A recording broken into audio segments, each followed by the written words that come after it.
Tatyaja gave delivery. Gridita, being very much ashamed. Tara, Tara, the wife of Brahaspati. Kumaram, to a child. Kanaka Prabham, having a bodily effulgence like gold. Spriham, aspiration. Angirasaha, Brahaspati. Chakre, maid. Kumare, unto the child. Somaha, the moon god. Eva, indeed. Cha, also.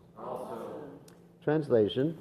Shukadeva Goswami continued by Brahaspati's order. Tara, who was very much ashamed, immediately gave birth to the child, who was very beautiful with a golden bodily hue. Both Brahaspati and the moon god Soma desired the beautiful child. So you can repeat. Shukadeva Goswami continued. By Brahaspati's order, Tara, who was very much ashamed, immediately gave birth to the child, who was very beautiful, with a golden bodily hue. Both Brahaspati and the moon god Soma desired the beautiful child. So this whole section is about fighting for a child. It's interesting. This is when we have a baby present. So text 11. Mamayam nas tavet yutchais tasmin vivadamanayoho parprachur shayo deva naivoche vriditatusa. Fighting again broke out between Brahaspati and the moon god, both of whom claimed, "This is my child, not yours." All the saints and demigods present asked Tara whose child the newborn baby actually was. But because she was ashamed, she could not immediately answer. Text 12. Kumaro mataram braha kupito likalajiha kimna vachasya sadvrite atma vadyam vadashume. The child then became very angry and demanded, obviously he could speak upon being born, pretty good, and there's a heavenly planets anyway, and demanded that his mother immediately tell the truth. "You unchaste woman," he said, "what is the use of your unnecessary shame? Why do you not admit your fault? Immediately, tell me about your faulty behavior." Shoot. Yeah, very intelligent child. Text 13. Brahmatam raha ahuya sama prakshitcha sannivayan samasyetyaha shanakai somastang tavadagrahet. Lord Brahma then brought Tara to a secluded place, and after pacifying her, he asked to whom the child actually belonged. She replied very slowly, "This is the son of Soma, the moon god." Then the moon god immediately took charge of the child. Text 14. Tashatma yonir akrita buddha ityabhidam nripa bulya gambir riyate yena putrena poduran mudam. O Maharaj Parikshit, when Lord Brahma saw that the child was deeply intelligent, he gave the child the name Buddha. The moon god, the ruler of the stars, enjoyed great jubilation because of this son. text 15 to 16. Tata pururava Ilayam Yahudaritaha Tasya Rupa Gunadarya Shila Dravina Vikramam Shrutvo Vasindra Bhavane Giyamanam Surarshina Tad Anti Kam Upeyaya Devi Smara Sharardita. Thereafter, from Buddha, through the womb of Elah, a son was born named Pururava, who is described in the beginning of the 9th canto.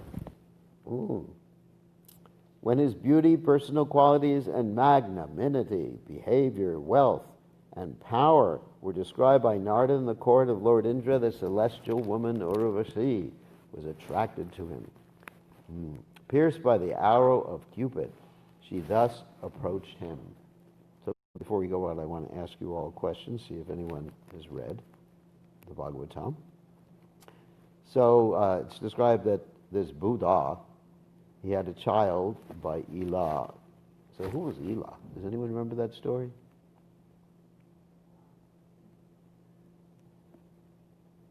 No one remembers the story? I'll try to refresh your memory. Does anyone remember the name Sudunya? No.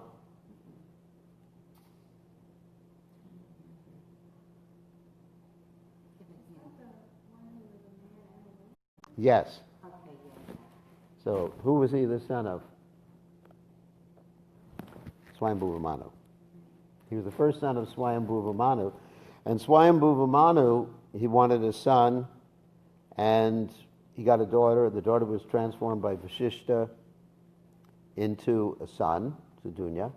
And then this Sudunya, along with all the king's horses and all the king's men, it's not the Humpty Dumpty story, but anyway, it was along with all of his associates. They were riding through the forest, and they happened to ride through a forest where Lord Shiva was with Parvati.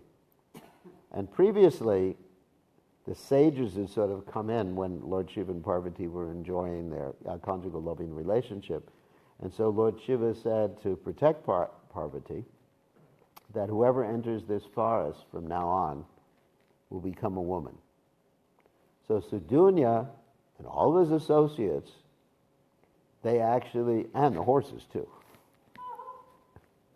The horses were all stallions, and then they became mares.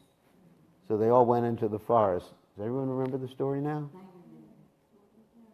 Sort of. They all went into the forest, and they looked down, and the horses became mares, and they were all ladies riding on the horses, and they became really discouraged at that particular point. So, anyway, so that was the benediction of Lord Shiva's, and that was later counteracted by what? How was it counteracted? So the girl's name was Ela. Sudunya became Ela. But then what happened after that? Does anyone remember the story? You got it. Wasn't it like a yaksha that changed? No. You're talking. That's a different story. That's a Mahabharata story. Wow, got it. That's right. Yeah, Vasishta Muni blessed him, keeping the benediction Lord Shiva gave intact, that 1 month he would be a male, the other month he would be a woman. And as a woman, he gave birth, of course, he gave birth to Pururava. So just reiterating the story. It's not mentioned here, but it's previously in the Bhagavatam, the story. Just remember these stories. Anyway, so that's Pururava. Pururava's birth. So anyway. One question about that. So did this take place on a different planet where they didn't have to be like pregnant for as many months? Yeah, obviously. No, this is the heavenly planets. They give birth immediately. And also it's described that the child grows up immediately. There's no babies, because we like babies, no problem. There's no babies in the heavenly planets, no crying. because they immediately grow up. And even with Rakshasas, it's the same thing. With Rakshasas, a little different process. The father has to cut himself and put a drop of blood on the child's forehead. It's all right. Blood's nothing wrong with blood. And then the child... Very similar to her. This didn't happen on planet Earth, it happened up on a higher level. But they also had horses, and they had farms. Yeah. I mean, horses are there in so many places. I mean, what's the fun of living anywhere if there's not animals, right? There's forests, animals, snakes, everything is there. Flowers, everything is there in every planetary system. Practically every planetary system. Some planetary systems there's no sun on the lower planetary systems. Anyway, let's go ahead with this. Just wanted to see if anyone remembered that story. Even Gokulendra didn't remember. So text 17 to 18. Mitra varuneho shapad appananaralokatam nishamya purusha shreshtam kandarpam ivarupinam dritim vishtabyalalana uppataste tarantike satam vilokya nripatir harshenot Pulalochanaha Vacha Shlakshnaya Vacha Devim Rishta Tanuruha. Having been cursed by Mitra and Varuna, the celestial woman Urvashi had acquired the habits of a human being. Therefore, upon seeing Pururava, the best of the males, whose beauty resembled that of Cupid, she controlled herself and then approached him. When King Pururava saw Urvashi, his eyes became jubilant in the ecstasy of joy, and the hairs on his body stood on end. With mild, pleasing words, he spoke to her as follows. Text 19. Well, we got a lot of verses without purports. Shri Rajavacha Swagatam Te Vararohe Ashatam Karavam Kim Samrang Mashvamaya Sakam Ratirna Shashvati Samaha. King Varurava said, "Oh, most beautiful woman, you are welcome. Please sit here and tell me what I can do for you. You may enjoy with me as long as you desire. Let us pass our life happily in a sexual relationship." So text 20. Orashtuvacha kasyas tvaina sajeta manodrishtischa sundara yad angantadham asaja Chavateha Ari Ramshiha. Urvashi replied, "O most handsome man, who is the woman whose mind and sight would not be attracted by you? If a woman takes shelter of your chest, she cannot refuse to enjoy with you in a sexual relationship." So Srila Prabhupada explains in his purport, when a beautiful man and a beautiful woman unite together and embrace one another, how within these three worlds can they check their sexual relationship?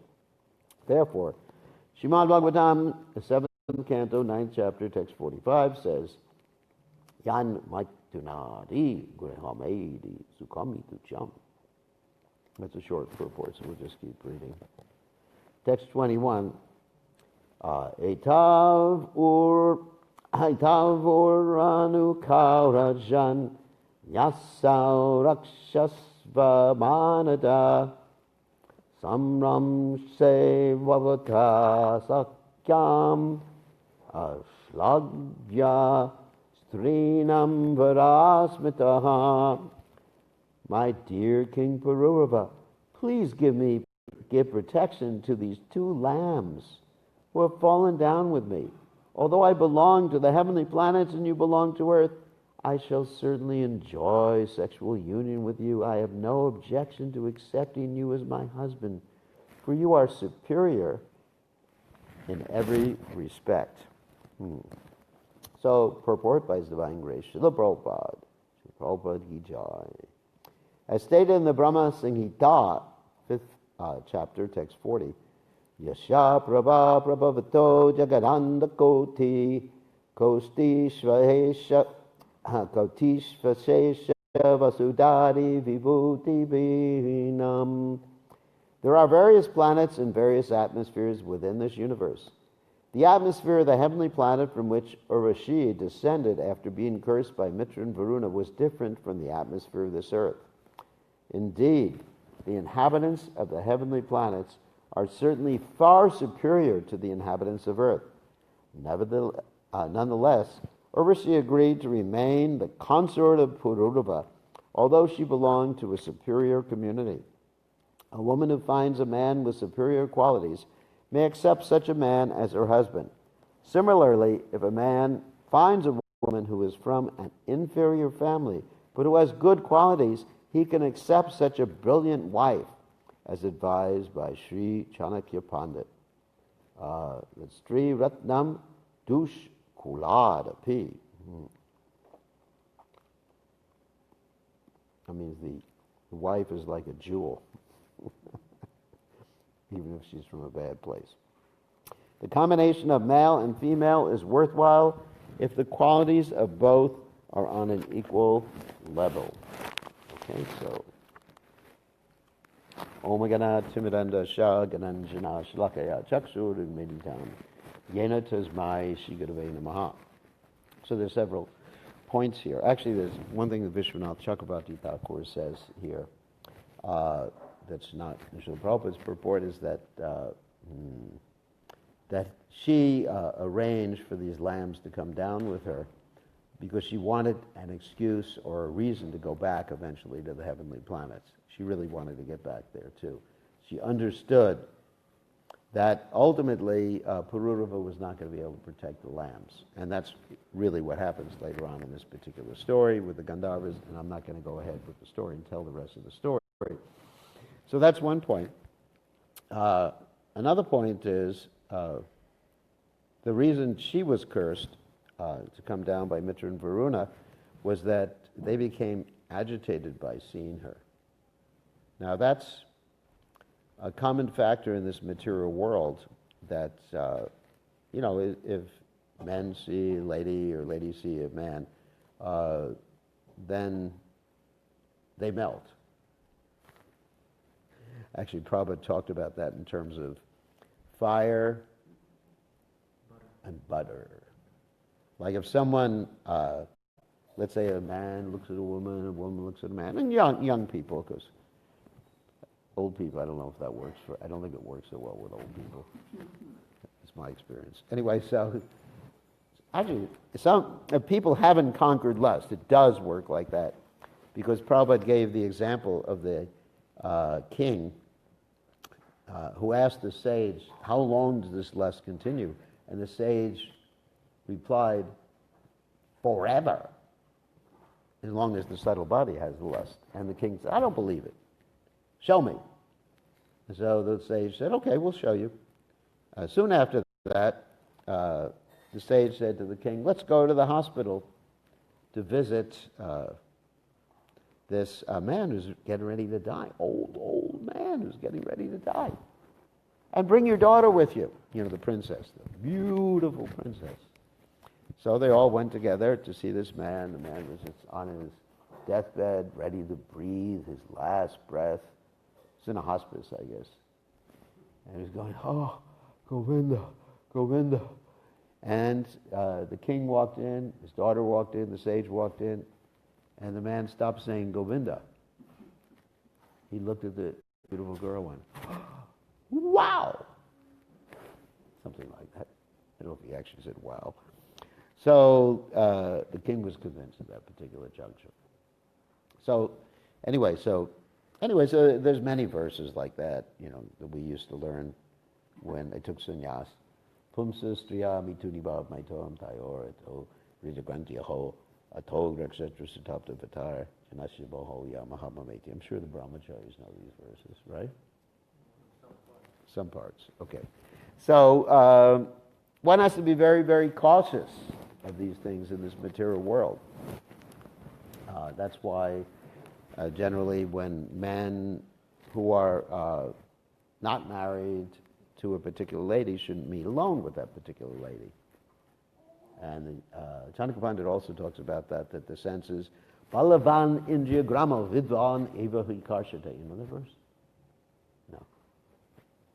The senses are so, Balavan Indriya Grama, the senses are so strong that even if someone is intelligent, his intelligence gets stolen away.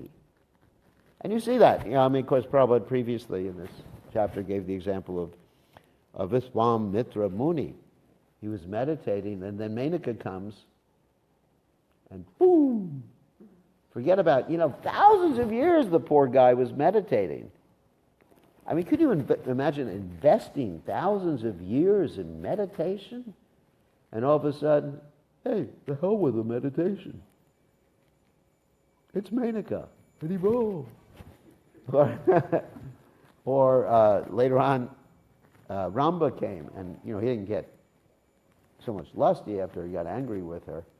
And of course, anger is a symptom of frustrated lust. And he burnt her to ashes. So one has to be very, very careful. Like Prabhupada said, the problem with you Western boys and girls is you're not enough afraid of Maya. And of course that refers to people from India too. They're not enough afraid of Maya. We have to be scared of Maya. I mean, just like, not only in regard to, the man-woman thing, but also in regard to keeping ourselves strict and pure in Krishna consciousness. Like Prabhupada, one of the things Prabhupada said is only eat food cooked by devotees. So, I've had experiences sometimes devotees, they may order pizza from Papa John's or so, whatever those places, and then they go to my house by accident. This is Papa John's. We got your pie, and I open up the door at like 9 o'clock at night. Who's that? We got your pizza pie. Huh? I didn't order a pizza pie. I mean, if I want a pizza, I'd have my disciples make it for me. Anyway, so we're just not enough cautious about these things. The danger of this material world, because the danger, padam, the tesham, that at every step there's danger in the material world. So we have to be careful of Krishna's illusory energy, of just like contemplating things, or what we eat. People think we're fanatic. Maybe I'm fanatic. But people think we're fanatic, but it's good to be fanatic in Krishna consciousness, to protect yourself. I mean, just like even when I go into a hospital, for example, to visit someone, I always bring someone with me to open the doors, because I won't even push the buttons on the elevator. That's true. That's true. That's why I take Mayapur with me. To open the doors. Because I don't want to touch. Or when I go to visit someone in the hospital, they always say, sit down, sit down. I say, all right, I like standing up. Because I want to sit on the seat.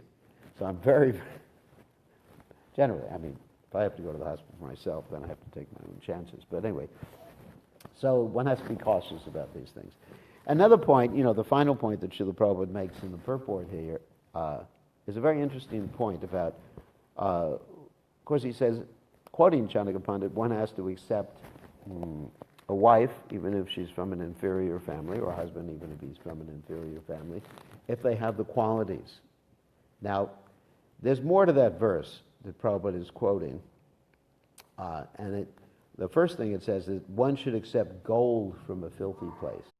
And Prabhupada comments on that quite often. He says, even if you have gold in the toilet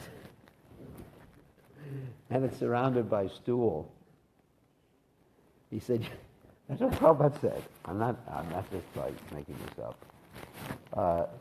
he said, you wouldn't touch any other type of metal, but you would take the gold. So you have to accept gold, even if it's in a dirty place. And you have to accept a wife, even if she comes from an inferior family. You have to accept instruction or a guru, even if he's from a lower caste. I mean, these are all different things that are very much related to this particular quote that Prabhupada is making from Chanakya Pandit's Niti Shastra, Niti Shlokas. And so, of course, for us that means, and of course Chaitanya Mahaprabhu exhibited it, that we don't consider someone's caste or someone's background in terms of Krishna consciousness, in terms of Vaishnavism. Even in terms of whether one is a man or a woman. Like Prabhupada said that if someone thinks they're a woman, then they're less intelligent. But if Prabhupada even jokingly one time said, that if a lady takes up Krishna consciousness, the brain grows. Prabhupada was talking about, the 32, 64 ounce thing. And Prabhupada considered, the men and the women equal if they become Vaishnavas. That's a very important point. And then in Lord Chaitanya's pastimes, we see that in many cases, Chaitanya Mahaprabhu established or